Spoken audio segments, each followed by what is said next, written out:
फिरोजाबाद की तहसील टूंडला क्षेत्र के लाइन पार की ग्राम सभा रुद्रु मुस्तकिल में नए उद्योग लगाने हेतु कैबिनेट ने 2 दिन पहले भूमि पूजन किया और उसके बाद मीडिया में रूबरू हुए। उसी दौरान सीएमओ फिरोजाबाद मंत्री के भाषण के दौरान सोते रहे, जिनका वीडियो सोशल मीडिया पर तेजी से वायरल हो रहा है। हम फिरोजाबाद के टूंडला में मौजूद हैं और एक सीओ साहब का वीडियो जो है तेजी से वायरल हो रहा है। आपको बता दें कि 2 दिन पहले हुए कैबिनेट मंत्री जयवीर सिंह का एक प्रोग्राम भूमि पूजन था लघु उद्योग मिनी फैक्ट्री के उपलक्ष्य में। तो वहाँ पे जयवीर सिंह मंत्री अपने भाषण देते थे और राम मदन राम सीओ फिरोजाबाद गहरी नींद में सोते रहे। मंत्री ने क्या कुछ कहा क्या नहीं कहा, सीओ साहब का इस तरफ कोई ध्यान नहीं था। मंत्री जी के बगल में बैठे हुए सीओ साहब बड़ी आराम से अपनी नींदें पूरी कर रहे थे। अगर इसी तरीके के जिम्मेदार व्यक्ति अगर अपनी नींद पूरी करता रहा तो उसका संदेश तमाम अधिकारियों में और जनप्रतिनिधियों में, जनता में किस तरीके से जाएगा। अब देखने वाली बात यह है कि इस तरह के अधिकारियों पर सरकार किस तरीके से कार्रवाई करती है और लगाम लगाने की कोशिश करती है। अनिल शर्मा, के न्यूज़, फिरोजाबाद। इस समय फिरोजाबाद के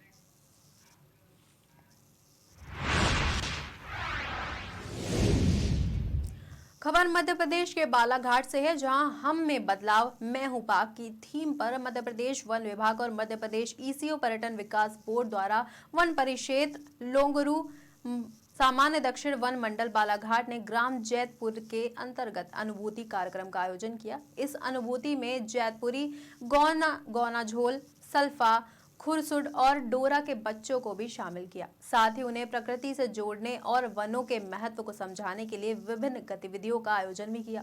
कार्यक्रम की शुरुआत में बच्चों को 16 हार कराकर ट्रेल भ्रमण पर भी ले गए।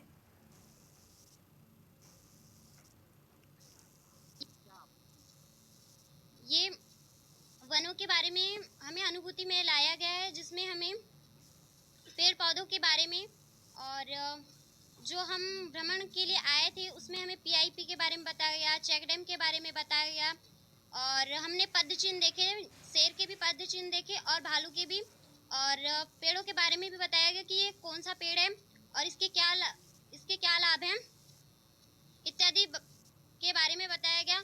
फिर उसके बाद हम लोग भ्रमण के बाद हम लोग ये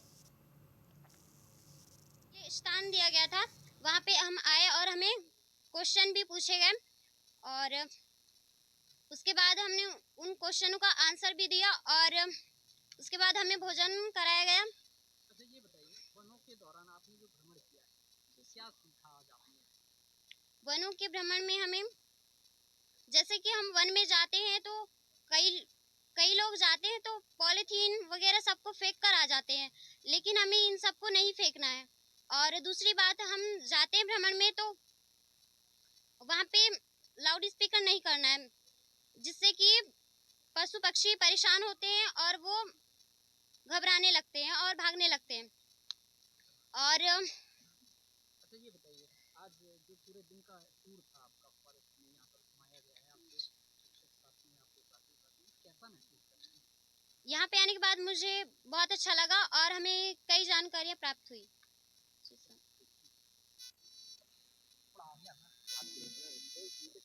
आपका परिचय बताएं। मेरा नाम हिमांशु पटले है। मैं ग्राम किड़ीटोला में रहता हूँ। मेरे पिताजी का नाम स्वर्गीय मोहनलाल पटले है। मैं शासकीय उच्चतर माध्यमिक विद्यालय डोरा में पढ़ता हूँ। अच्छा, ये बताइए, आज अनुभूति के दौरान आपको क्या क्या सिखाया? आज हम अनुभूति कार्यक्रम में आए थे तो हमें बताया गया कि वन हमारे लिए कितने महत्वपूर्ण हैं और हमें वनों के बारे में अधिक से अधिक जानकारी दी गई, जिसमें हमें दिखाया गया कि वृक्षों के बारे में जानकारी दी गई कि ये किस प्रकार का वृक्ष है, इससे कौन सी औषधि प्राप्त होती है और उससे हमें किस प्रकार के लाभ हो सकते हैं। और हमें आगे अधिक जानकारी प्राप्त हुई, जैसे कि चेक डैम, जैसे कि मिट्टी का कटाव के लिए उसे बनाया जाता है और उसके आगे पीआईपी, जिसमें हम जानवरों के पदचिन्ह प्राप्त कर सकते हैं, उससे पता लगाया जा सकता है कि ये कौन सा पशु है और ये नर है या मादा, इसके बारे में उससे पता लगाया जा सकता है। आज यहाँ पर आप आए हुए हैं सारी लड़की के साथ, अपने मंडली के साथ आए हैं, कैसा महसूस कर रहे हैं? आज हमें यहाँ पे आकर के बहुत अच्छा महसूस हो रहा है और बहुत कुछ सीखने में मिला क्या? जी, बहुत कुछ सीखने भी मिला हमें वनों के बारे में। और हम अपने आप से आशा करते हैं कि हम आगे चल के हमारे बड़े बुजुर्गों को बता सकें कि वन हमारे लिए कितना महत्वपूर्ण है। क्या नाम था? हिमांशु पटले। कार्यक्रम पर आप आज पहुंचे।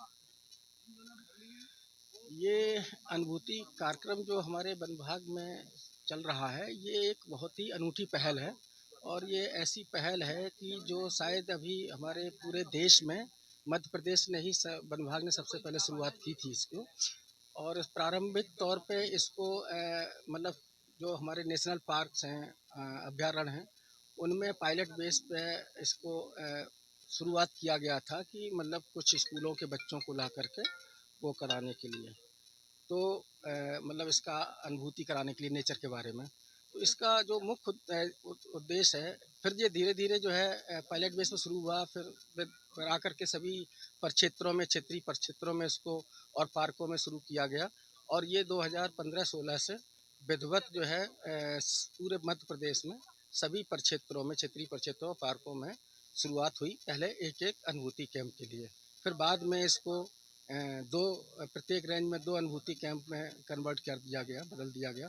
और एक अनुभूति कैंप में कम से कम 120 बच्चों को लाने का प्रावधान रखा गया। इस तरह से पूरे हम प्रदेश में करीब 1.25 लाख बच्चों को हर साल, 1.25 लाख से लेकर 1.5 लाख बच्चों को हर साल हम लोग जो है इस अनुभूति कैंप के माध्यम से नेचर के बारे में, वनों के बारे में, वन प्राणियों के बारे में, और जो वानिकी कार्य चलते हैं या जो वानिकी डेवलपमेंट कार्य हैं, ग्रामीणों के कौशल उन्नयन के काम हैं, और इसके अलावा वन प्राणियों के बारे में हम विस्तृत से विरोहन के बारे में हम बच्चों को एक अनुभूति कराते हैं। जैसा इसका नाम है, अनुभूति का मतलब ये है कि वो इसको अंदर से महसूस करें, अनुभव करें कि ये हमारे जीवन में इनका क्या रोल है और हम अपने जीवन को बेहतर इनके बगैर बना सकते हैं या नहीं बना सकते, या इनका कोएग्जिस्टेंस के ही साथ हमारा जीवन जो है सार्थक रहेगा।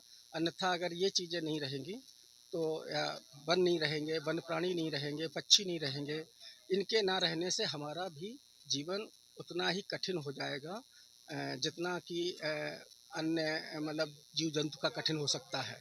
तो इस चीज़ को हमारा नई पीढ़ी के बच्चों को अनुभव कराने का उद्देश्य ये है कि भविष्य में देश के ये बच्चे ही देश का भविष्य होते हैं और बच्चों से ही भविष्य में देश का निर्माण होता है। जैसा इनका लालन पालन होगा, जैसा इनके संस्कार डाले जाएंगे, जैसा इनका ज्ञानवर्धन होगा, उसी के हिसाब से हमारे समाज का विकास होता है और देश का विकास होता है। तो ये बच्चों की नई पीढ़ी में एक बहुत ही बड़ा, बहुत ही अनोखा कार्यक्रम है जिसको अदर प्रदेशों के लोगों ने भी सराहा है। तो हम इसको ये कह सकते हैं कि ये भविष्य में हमारे वनों के संरक्षण में, वन प्राणियों के संरक्षण में एक संदेश वाहक के रूप में ये बच्चे पूरे प्रदेश में मतलब काम करेंगे और हमारे वन और वन प्राणियों के संरक्षण में बहुत बड़ा इनका योगदान होगा। यही उद्देश्य को लेकर के ये कार्यक्रम, अनुभूति कार्यक्रम हम लोग हर साल करा रहे हैं। ये वनों के बारे में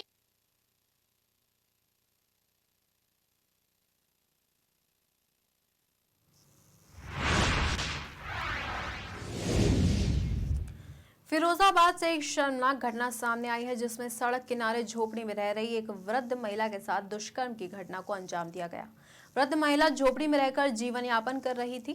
महिला का आरोप है कि एक व्यक्ति ने उसके साथ गलत काम किया है। घटना का पता चलते ही पुलिस ने महिला को मेडिकल के लिए भेजा है। एसपी मौके पर पहुंचे और 5 टीमें बनाकर जल्द ही आरोपी को पकड़कर सख्त कार्रवाई करने का आश्वासन दिया है। ये पूरा मामला शिकोहाबाद नगर के स्टेशन रोड पर नेहा गेस्ट हाउस से 100 मीटर दूर का है। थाना शिकोहाबाद में ये स्टेशन रोड पर एक संज्ञान में घटना आई है। यहाँ एक बुजुर्ग महिला जो यहाँ एक झोपड़ी डाल के रह रही थी और अपना लोगों से मांग खा के अपना काम करती है। उसके द्वारा बताया गया कि रात्रि में कोई व्यक्ति, इसका हुलिया उसने बताया कि उसको मोटा सा व्यक्ति था, शराब के नशे में था, वो एक झोपड़ी में घुसा और उसने इसके साथ दुष्कर्म किया है। अभी पीड़िता को तत्काल उपचार के लिए यहाँ से भिजवा दिया गया है। उसका बयान दर्ज कराया जा रहा है और इसके परिजनों की ओर से एक तहरीर लेकर इस पर तत्काल अभियोग पंजीकृत कराया जा रहा है। व्यक्ति की पहचान कराने के लिए हम लोगों ने 5 टीमें इसमें बना दी हैं। हमारी क्राइम ब्रांच की टीम भी इसमें लगी हुई है। आसपास के जितने CCTV कैमरा हैं सभी को देखा जा रहा है। जल्दी ही आरोपी की पहचान करके सख्त कार्रवाई की जाएगी।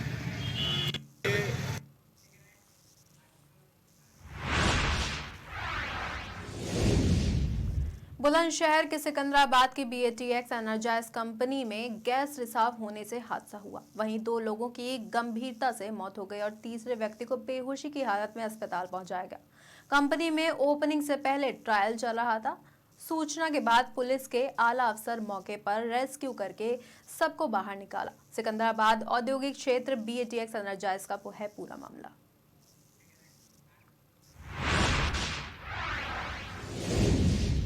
राजधानी लखनऊ के मशहूर दशहरी गांव में बने KR open heart inter college में 25वीं वर्षगांठ और सम्मान समारोह के कार्यक्रम में सम्मिलित होने पहुंचे केंद्रीय राज्य मंत्री। शिक्षकों सहित सभी छात्रों को स्कूल के 25 वर्ष पूरे होने पर बधाई देते हुए धन्यवाद भी दिया।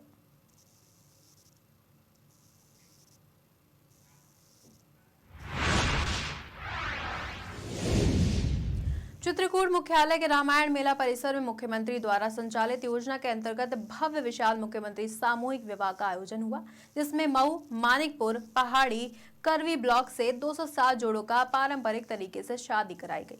वहीं जोड़ों की शादी DM और पुलिस अधीक्षक सहित CDO द्वारा कार्यक्रम में वर-वधू तथा परिजन के लिए खान पान की भी व्यवस्था कराई गई। समाज कल्याण अधिकारी ने सभी अतिथियों का भव्य तरीके से स्वागत भी किया।